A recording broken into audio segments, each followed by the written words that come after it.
CM Revanth Reddy పర్యటించారు. దెబ్బతిన్న రోడ్లు, పంట పొలాలను ఏరియల్ వ్యూ ద్వారా పరిశీలించారు. ఆ తర్వాత రైతులతో మాట్లాడి వారి ఇబ్బందులను అడిగి తెలుసుకున్నారు. ఆ తర్వాత ఆయన మాట్లాడుతూ 100 ఏళ్లలో ఎప్పుడూ రానంత వరద వచ్చింది అని, ప్రభుత్వం తప్పకుండా ఆదుకుంటుంది అని రేవంత్ రెడ్డి వారికి భరోసాని ఇచ్చారు. కామారెడ్డిలో భారీగా వరదలు చోటు చేసుకున్న అధికారుల అప్రమత్తంతో ప్రాణ నష్టం జరగలేదని అన్నారు.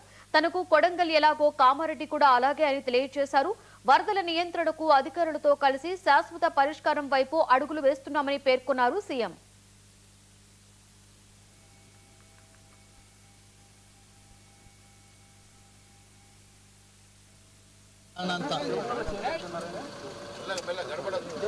దాదాపుగా మన దగ్గర ఉన్న సమాచారం ప్రకారము ఈ 100 సంవత్సరాలల్లా ఇంత అధిక వర్షం ఎప్పుడు రాలే.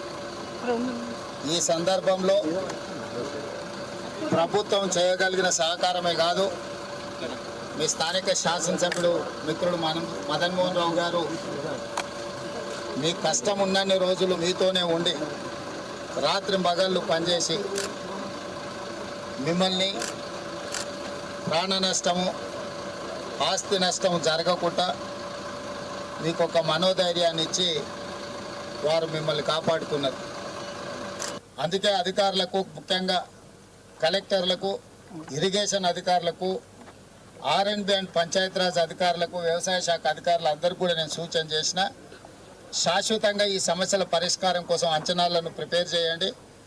ఇసుక మేటలకు కూడా ప్రత్యేకంగా నిధులు ఇచ్చి మళ్ళీ వ్యవసాయ యోగ్యం అయ్యేటట్టుగా వాళ్లకు నిధులు ఇచ్చేటట్టు, మునిగిపోయిన పంటకు నష్టపరిహారం కూడా ఇచ్చేటట్టు, కొట్టుకుపోయిన రోడ్లు, ప్రాజెక్టులను కూడా మళ్ళీ తిరిగి నిర్మించడానికి ఈరోజు అన్ని నిర్ణయాలు తీసుకుంటున్నాం.